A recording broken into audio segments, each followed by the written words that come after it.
लगभग अभी 12 राज्यों में एसआईआर 2025 की प्रक्रिया शुरू हो चुकी है और ये काम 4 दिसंबर 2025 तक ही चलेगा। और अभी तक आप सभी लोगों को इस प्रकार के आपके बीएलओ के द्वारा एनुमिनेशन फॉर्म भी मिल चुके होंगे।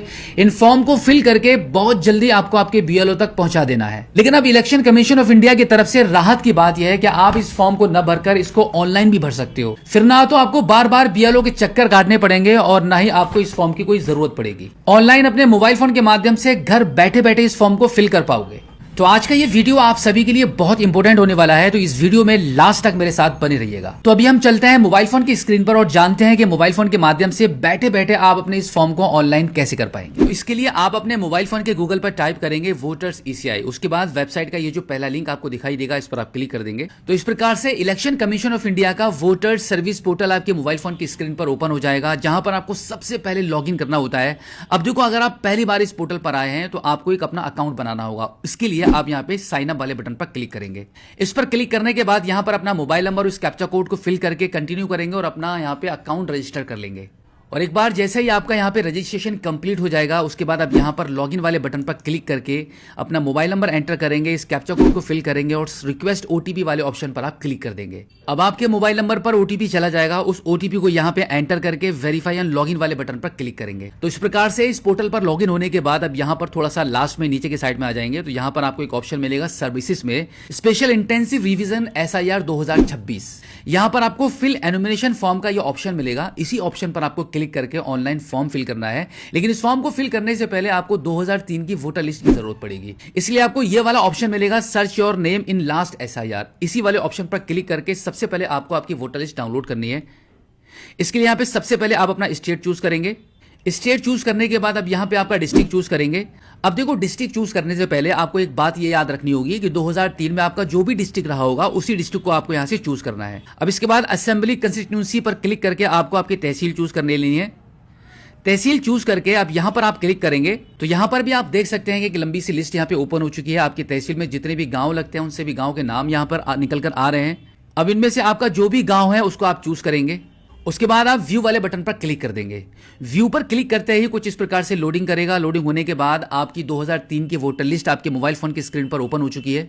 अब वापस सर्विस वाले इस ऑप्शन पर आकर फिल एनुमिनेशन फॉर्म वाले इस ऑप्शन पर आप क्लिक कर देंगे।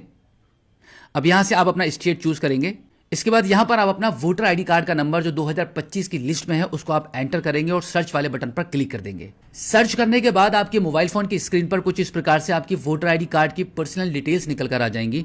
अब यहां से आगे बढ़ने से पहले आपको यह देखना होगा कि आपका वोटर आईडी कार्ड में जो नाम है वैसा ही नाम आपके आधार कार्ड में भी होना चाहिए। अगर आपका नाम यहां पर मिसमैच होता है तो उसके लिए यहां पर आपको आपके बीएलओ का नाम और कॉन्टैक्ट नंबर दिया गया है, फिर आपको उनसे कॉन्टैक्ट करना पड़ेगा। यानी कि आपको जो एनुमिनेशन फॉर्म बीएलओ की तरफ से मिला है वो आपको फिर मैन्युअली फिल करके जमा करना होगा। अब देखो, हमारे केस में हमारा नाम वोटर आईडी कार्ड और आधार कार्ड में बिल्कुल सेम है। तो अब यहां पर मोबाइल नंबर एंटर करके सेंड ओटीपी वाले ऑप्शन पर आप क्लिक करेंगे। अब इलेक्शन कमीशन ऑफ इंडिया की तरफ से कुछ इस प्रकार से ओटीपी आ जाएगा। उस ओटीपी को यहां पे एंटर करेंगे एंड वेरीफाई ओटीपी वाले ऑप्शन पर आप क्लिक कर देंगे। इतना करने के बाद अब आप स्क्रीन पर देख सकते हैं कि यहां पर आपको 3 कैटेगरीज मिल रही हैं, जिनमें से आपको कोई एक कैटेगरी चूज करनी है। अब देखो, 2003 की वोटर लिस्ट में अगर आपका खुद का नाम है तो यहां पर आपको पहले वाले ऑप्शन को चूज करना होगा। अदरवाइज आप यहां पे सेकंड वाली कैटेगरी को चूज करेंगे। और अगर आपका या फिर आपकी फैमिली में आपके माता पिता या फिर आपके दादा दादी का किसी का भी नाम नहीं है तो आप यहाँ पे थर्ड वाली कैटेगरी को चूज करेंगे। तो हमारे केस में हम अपने माता पिता की 2003 की वोटर लिस्ट के आधार पर अपना फॉर्म फिल करने वाले हैं, तो हम यहाँ पे सेकंड वाले ऑप्शन को चूज कर लेते हैं। अब इसके बाद नीचे आपको यहाँ पे कुछ और भी डिटेल्स फिल करनी होती हैं, जिसमें सबसे पहले आप अपना स्टेट चूज करेंगे। अब इसके बाद असेंबली कॉन्स्टिट्यूंसी वाले ऑप्शन पर क्लिक करके आपके यहाँ से तहसील चूज करेंगे। तहसील चूज करने के बाद अब यहां पर polling station number and name choose करना होगा। 2003 की वोटर लिस्ट में जो भी आपका पोलिंग स्टेशन नाम और नंबर है उसको आप सिलेक्ट पार्ट वाले ऑप्शन पर क्लिक करके यहां से आप चूज करेंगे। अब इसके बाद 2003 की लिस्ट में आपके माता पिता या फिर आपके दादा दादी का जो भी सीरियल नंबर है, जिनके भी नाम से आप इस फॉर्म को भरना चाह रहे हैं, उस सीरियल नंबर को आप यहां पे एंटर करेंगे। अब देखो, आपका असेंबली कॉन्स्टिट्यूंसी नंबर, आपका पोलिंग स्टेशन नंबर, आपका सीरियल नंबर, ये सभी डिटेल्स आपको 2003 की वोटर लिस्ट में आपको मिलेंगी। अभी हमने शुरू में ही अपनी 2003 की वोटर लिस्ट को डाउनलोड कर लिया था, तो अभी हम वोटर लिस्ट पर चले जाते हैं। तो यहाँ पर आप देख सकते हैं कि सबसे ऊपर ही आपको यहाँ पे आपकी तहसील का नंबर मिलेगा, जो आपका निर्वाचन संख्या होती है। जो आपकी असेंबली कॉन्स्टिट्यूंसी नंबर है वो यहाँ पर आपको मिलेगा। अब इसके बाद आपको जो भाग संख्या है यहाँ पर आपको देखने के लिए मिल जाती है, यानी कि आपके पोलिंग स्टेशन का नेम एंड नंबर।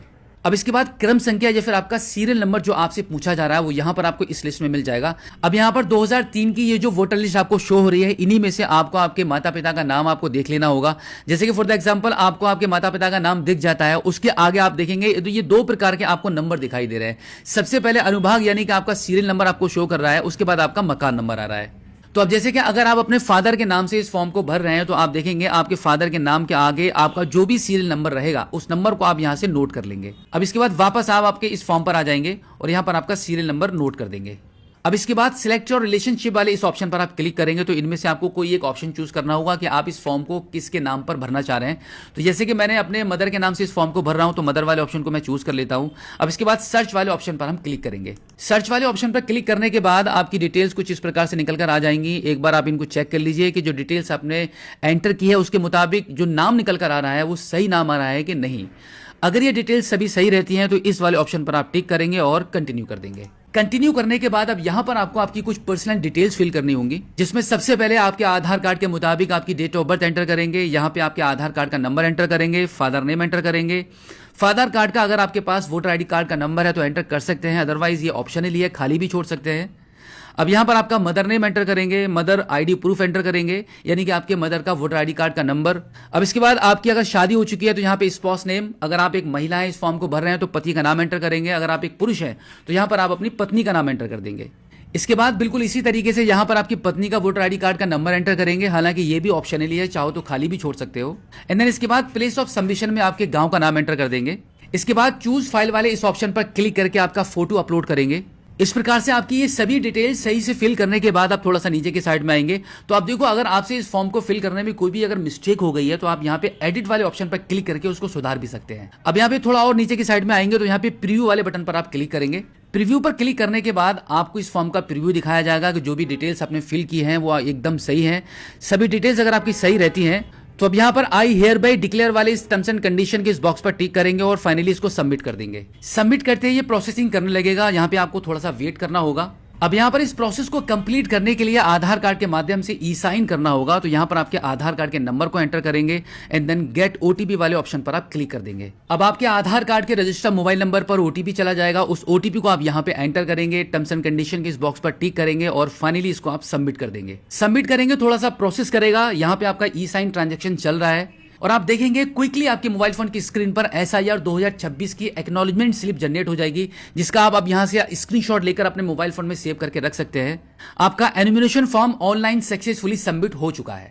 तो बिल्कुल इतने ही आसान तरीके से मात्र 5 से 10 मिनट के अंदर आप अपने SIR फॉर्म को ऑनलाइन अपने मोबाइल फोन से बैठे बैठे ही अप्लाई कर पाओगे। तो अगर ये जानकारी आपको काम की लगी हो तो आप हमारी इस वीडियो को अपने सभी साथियों में, रिलेशनशिप में, दोस्तों में, सभी के साथ शेयर कर दीजिए, ताकि आपके जैसे बाकी के और भी लोग जो घर से बाहर रहते हैं वो वहीं से बैठे बैठे इस फॉर्म को ऑनलाइन अप्लाई कर दें।